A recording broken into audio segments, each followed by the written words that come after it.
Hello guys, இன்னைக்கு ஒரு சூப்பரான சைனீஸ் ட்ராமா தான் பார்க்க போகிறோம். இதில் லவ், ரொமான்ஸ் எல்லாமே கலந்து இருக்கும். ட்ராமாக்குள்ளே போகிறதுக்கு முன்னாடி நம்ம சேனலை சப்ஸ்கிரைப் பண்ணாதவங்க சப்ஸ்கிரைப் பண்ணி பக்கத்தில் உள்ள பெல் ஐக்கனையும் கிளிக் பண்ணி வச்சுக்கோங்க. மறக்காமல் இந்த வீடியோக்கு ஒரு லைக்கும் போட்டுருங்க. இந்த ட்ராமா எப்படி இருக்குன்னு கீழே கமெண்ட் பண்ண மறந்துடாதங்க. ஸோ வாங்க வீடியோக்குள்ளே போகலாம். ஓப்பனிங் சீன்லேயே ஒரு பையனை காமிக்காங்கல்ல, இவன் தான் நம்ம கதையோட ஹீரோ. இவன் பெரிய பணக்காரன். ஃபேமிலி நேம் வந்து பே ஃபேமிலி. இப்போ ஸ்கூலுக்கு தான் போகிறான். அப்போ போகும்போது ஒரு குட்டி பொண்ணை 5-6 குட்டி பசங்க சேர்ந்து புள்ளி பண்ணுறாங்களா. ஸோ அதை பார்த்த ஹீரோவோ அவங்கள விரட்டி விட்டு இந்த பொண்ணை பார்த்தா அவனுக்கு பழைய ஏதோ ஒரு குட்டி பொண்ணு ஞாபகம் வருது. அதுக்கப்புறம் இந்த குட்டி பொண்ணுக்கிட்ட உன்னோட நேம் என்னது சொல்லி கேட்டுட்டு எங்கள் வீட்டுக்கு வந்துடுறியா, அங்கே யாருமே ஒன்று புள்ளி பண்ண மாட்டாங்க அப்படிங்கிற மாதிரி சொல்கிறான். அந்த பொண்ணும் என்னோட நேம் ஆனி அப்படின்னு சொல்லுது. அதுக்கப்புறம் சீனை கட் பண்ணால் 10 வருஷத்துக்கு அப்புறம் தான் காமிக்காங்க. இன்னும் வாரால இவ தான் அந்த குட்டி பொண்ணு. அது மட்டும் இல்லை, நம்ம ட்ராமாவோட ஹீரோனையும் இவ தான். இப்போ அங்கே வேலை செய்கிறாங்கல்ல, அவங்க கிட்ட போய் ஹீரோவை எங்க, எனக்கு இன்னைக்கு 18 வயசு பிறக்க போது, அவங்க என்ன மறந்துட்டாங்களா அப்படிங்கிற மாதிரி கேட்டுட்டு இருக்கா. இல்ல அவங்க மீட்டிங் போயிருக்காங்க, நைட்டு உன்னோட பார்ட்டி செலிப்ரேட் பண்ண வந்துருவாங்களாம் அப்படிங்கிற மாதிரி தான் சொல்லிட்டு போனாங்கன்னு சொல்ல, அப்போ பார்த்து ஹீரோனி ஃபோனுக்கும் மெசேஜ் வருது. அதாவது ஹீரோ தான் பண்ணியிருக்கான், நான் உனக்கு ஒரு சர்ப்ரைஸ் வச்சிருக்கேன், நீ இந்த ஹோட்டலுக்கு வந்துரு அப்படிங்கிற மாதிரி தான் அனுப்பியிருக்கான். ஸோ இவ்வளோ இதை பார்த்துட்டு ரொம்ப ஹாப்பியாக அந்த ஹோட்டலுக்கும் போகிறா. அங்கே போய் பார்க்க ஆனால் அங்கே யாருமே இருந்த மாதிரி இல்லை. தேடி பார்த்துட்டு இருக்கும்போது ஹீரோ பின்னாடி இருந்து ஹீரோனையை ஹக் பண்ணுறான். ஹீரோக்கு ட்ரக் கொடுத்துருப்பாங்க போல. ஸோ அதனால அவன் கண்ட்ரோலே அவன் இல்லை. உடனே ஹீரோனிக்கு கிஸ் கொடுத்துட்டு அவகிட்ட தப்பாக நடக்க பார்க்கான். ஹீரோனே கேட்குறான் நான் யாருன்னு தெரியுதான்னு. இப்போ ஹீரோ என்ன சொல்கிறான்னா எல்லா ரெஸ்பான்சிபிலிட்டியும் நானே எடுத்துக்கிறேன் அப்படின்னு சொல்ல ஹீரோனியும் இதுக்கு ஒத்துக்கிட்ட மாதிரி தான் இருக்கு. ஏன்னா ஹீரோனிக்கு ஹீரோ மேல சின்ன வயசுல இருந்தே லவ் இருக்கு. ஸோ அதுக்காக ஒத்துக்கிட்டுறா. அடுத்த நாள் மார்னிங் ஹீரோனி தான் ஃபர்ஸ்ட் முழிக்காளா. ஸோ ஹீரோவை பார்த்துட்டு என்னோட ட்ரீமும் நிறைவேற போகுது, ஹீரோக்கு என்ன பிடிச்சிருக்கு அப்படின்னு சொல்லிட்டு இருக்கா. அப்போ பார்த்து இவளோட டீச்சருமே கால் பண்ணி ஸ்கூலுக்கு வந்து கூப்பிட்ட. இவ்வளோ ஓகேன்னு சொல்லிட்டு ஹீரோ கிட்ட வந்து கிஸ் கொடுத்துட்டு நான் அப்புறமா வந்து பார்க்க வரேன், இப்போ போயிட்டு வரேன் அப்படிங்கிற மாதிரி சொல்லிட்டு அந்த இடத்த விட்டு ரொம்ப ஜாலியா போறாளா. நம்ம ஹீரோனே போறாளா. அது ஒரு பொண்ணு பார்த்துட்டு இருக்கா. இவ தான் இந்த ட்ராமாவோட வில்லி. இவளோட நேம் மெங்கு.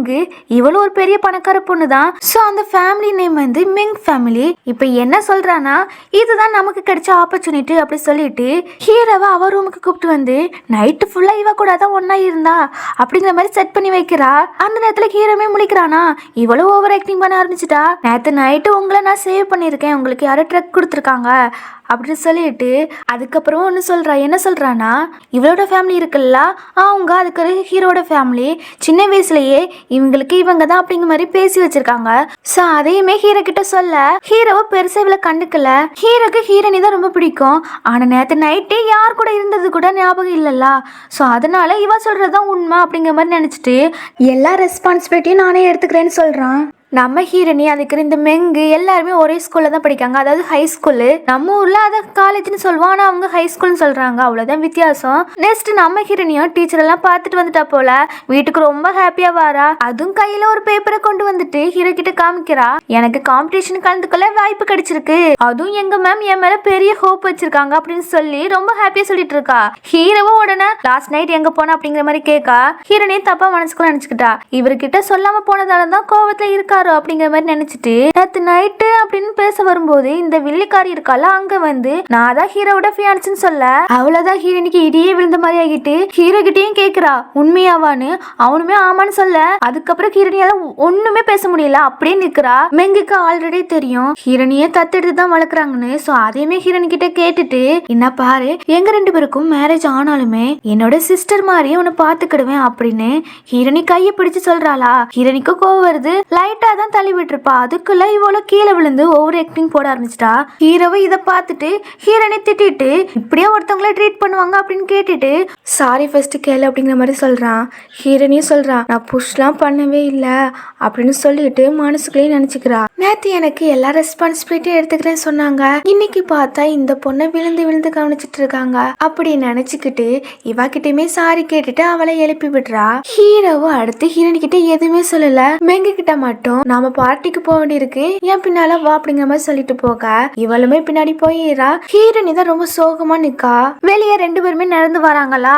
அப்போ ஹீரோவோ அந்த வில்லி கழுத்தை பிடிச்சிட்டு ஏதாட்டும் என்கிட்ட எக்ஸ்பிளைன் பண்ண வேண்டியிருக்கா அப்படிங்கிற மாதிரி கேட்குறான். இவளை என்ன நினைச்சுக்கிறானா, நாம தான் ட்ரக் கொடுத்து தெரிஞ்சிட்டோம், நாம தான் எல்லா ஆதாரத்தையுமே அழிச்சிட்டோமே அப்படிங்கிற மாதிரி நினைச்சிட்டு ஹீரோ கிட்ட சாரி அண்ணா உங்களை ரொம்ப லவ் பண்றேன் அப்படிங்கிற மாதிரி சொல்லிட்டு இருக்காளா. ஹீரோ என்ன சொல்றானா, நீ இனிமே ஹீரோனி இப்படிலாம் ட்ரீட் பண்ணக்கூடாது, நல்ல விதமா தான் ட்ரீட் பண்ணும் அப்படின்னு சொல்லிட்டு ரொம்ப கோபத்திலே போக அப்பதான் இவளுக்கே புரியுது.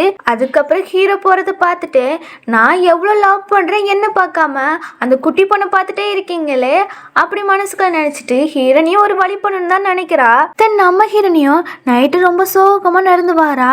அதுவும் ஹீரோ நினைச்சு பார்த்துட்டே வாரா. அப்ப 2 பொறிக்கு பசங்க வந்து ஹீரோன் கிட்ட மிஸ்பிஹேவ் பண்றாங்க.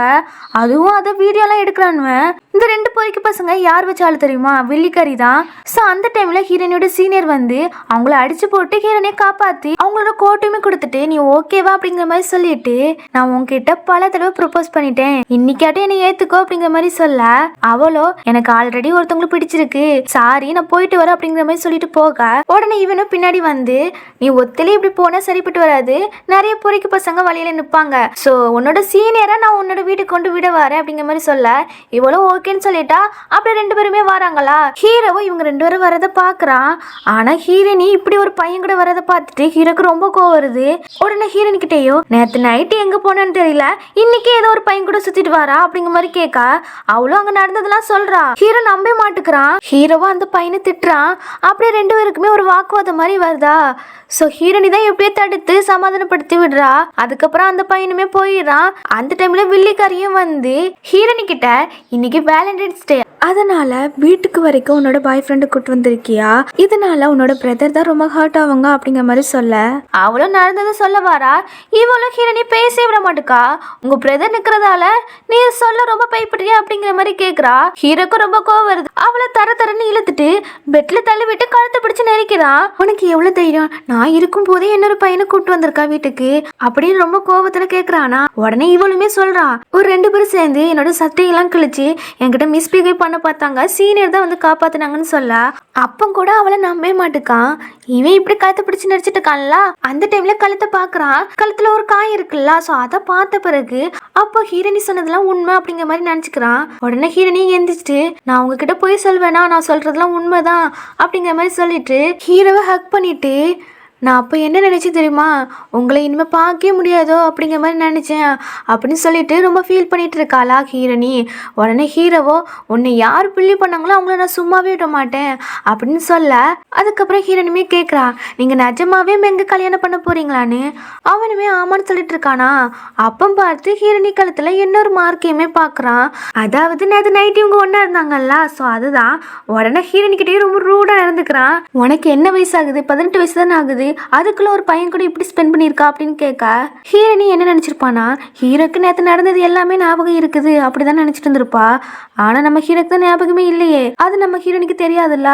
மனசுக்குள்ளே நினச்சிக்கிறா என்னாச்சு இவங்களுக்கு, ஒருவேளை மெங்க கல்யாணம் பண்ண போகிறதால இந்த விஷயம் அவளுக்கு தெரிஞ்சா ஏதாவது சொல்வான்னு நம்மக்கிட்ட இப்படி பேசுகிறாங்களோ அப்படின்னு நினச்சிக்கிட்டு நான் ஃபர்ஸ்ட் இங்கேருந்து போகிறேன் அப்படி சொல்லிட்டு எழும்புறாளா. அதுக்குள்ளே ஹீரோவை அவள் கையை பிடிச்சிட்டு 10 வருஷமா உன்னை நான் வளர்த்தேன், இப்போ பெரிய பொண்ணாகிட்டா என்னை விட்டு போலான்னு நினைக்கிறியா அப்படிங்கிற மாதிரி கேட்கா. உடனே ஹீரோனியும் நிஜமாவே நேற்று நடந்தது உங்களுக்கு ஞாபகம் இல்லையா அப்படி கேட்குறா. ஹீரோவும் யோசித்து பார்க்கா. அது அவனுக்கு ஃபெமிலியரா யாரோ ஒருத்தவங்க முகம் மாதிரி தெரியுது, ஆனால் பட் கிளியரா தெரியல. ஸோ ஹீரோனி தான் நம்ம கூட இருந்தா அப்படின்னு அவனுக்கு தெரியல. சரி அதை விட நீ லாஸ்ட் நைட் எங்க போனான்னு கேட்குறான். ஹீரோனிக்கு ரொம்ப கஷ்டமாகிறது ஹீரோ இப்படி கேட்கறத பார்த்து. இவங்க ஏன் ஸ்டூப்பிட்டா பேசுறாங்க அப்படிங்கிற மாதிரி நினைச்சுக்கிட்டு நான் யார் கூட இருந்திருப்பேன்னு நீங்க நினைக்கிறீங்க அப்படிங்கிற மாதிரி ஹீரோனி கேட்குறா. ஹீரோவும் ரொம்ப கேவலமா ஹீரோனி திட்டிட்டு இருக்கான். ஹீரோனிக்கு சம கோவம் வந்து ஹீரோவை அடிச்சுட்டு எனக்கும் ஃபீலிங் இருக்கு, நான் இழந்ததெல்லாம் திரும்ப உங்களால தர முடியுமா அப்படின்னு கேட்டுட்டு நீங்க ப்ராமிஸ் பண்ணி கொடுத்தீங்களா அதெல்லாம் எங்க அப்படிங்கிற மாதிரி கேட்குறா. ஹீரோவும் என்ன ப்ராமிஸ் அப்படிங்கிற மாதிரி கேட்குறான். நேற்று நைட்டுன்னு சொல்ல வந்திருப்பா. அதுக்குள்ள இந்த மெங்கோ வந்து ஹீரோனியை பேச விடாம நான் உனக்கு மெடிசின் போட்டு விடுறேன் அப்படிங்கிற மாதிரி சொல்வா. ஹீரோனியும் வேண்டான்னு தான் சொல்வா. ஆனா அவ ரொம்ப ஓவரா பேசுவா. நீ இப்படி இருந்தானா உன்னோட பாய் ஃப்ரெண்டு கவலைப்படுவாங்கல்ல அப்படின்னு சொல்ல ஹீரோக்கு சமக்கோ வந்து இதுதான் உனக்கு லாஸ்ட் டைம், இப்படி மறுபடியும் பண்ணக்கூடாதுன்னு சொல்லிட்டு போக இந்த மெங்க இருக்காளா ஹீரோனிக்கு மருந்து போடுற பேர்ல அவளை ரொம்ப டார்ச்சர் போட்டு அடிக்கலாம் செய்யறா. அதுக்கப்புறம் சொல்றான் நேற்று நைட்டு நீ தான் ஹீரோ கூட இருந்தான்னு தெரியும், பட் இனிமே ஏன் ஆளுக்கிட்ட நீ வரைய கூடாதுன்னு சொல்லிட்டு ஹீரோ சொன்னாங்க நீ ஒரு பெக்கராம, அதனால உன் தகுதி என்னமோ அதை பார்த்துட்டு இரு அப்படி சொல்லிட்டு ஒரு கார்டை காமிச்சு உன்னோட பிரதர் உனக்காகவே பார்த்து வச்சிருக்காங்க இந்த பிளேன் டேட்டு, என்ன பண்ணணும் உனக்கே தெரியும் நினைக்கேன், நீ ஸ்மார்ட்டு அப்படின்னு சொல்லிட்டு போக அவளை அந்த கார்டை எடுத்து பார்த்துட்டு 10 வருஷமா உங்களை தான் நான் லவ் பண்ணேன், நீங்க என்ன ஒரு பாவப்பட்ட பொண்ணாதான் பார்த்துருக்கீங்க, என்ன இனிமே உங்க வாழ்க்கையில நான் தொந்தரவே பண்ண மாட்டேன் அப்படின்னு முடிவு எடுக்கிறா. இந்த சரி ஹீரோனி சொன்னதெல்லாம் நினைச்சு பார்த்துட்டு மேனேஜர் கிட்ட ஹீரோனிய யார் புள்ளி பண்ணாங்களோ அவங்கள சீக்கிரமா கண்டுபிடிங்கன்னு சொல்றாங்க. தென் அடுத்த நாள் அந்த டேட்டுக்குமே கிளம்பி போறா ஹீரோனி. அதை மெங்குமே பார்த்துட்டு ஒருத்தனுக்கு கால் பண்ணி அவன் அங்கதான் கிளம்பி வாரா, நீ எல்லாமே பார்த்துக்கோன்னு சொல்ல அவனும் நம்ம மயக்க மருந்துலாம் ரெடியா தான் இருக்கு அப்படி சொல்லிட்டு வச்சிடுறான். இவளும் இங்க உன்னோட தொல்லை இன்னையோட முடிஞ்சு அப்படிங்கிற மாதிரி நினைக்கிறா. இதோட இந்த எபிசோட் முடியுது. அடுத்த எபிசோட்ல பார்ப்போம். Bye by.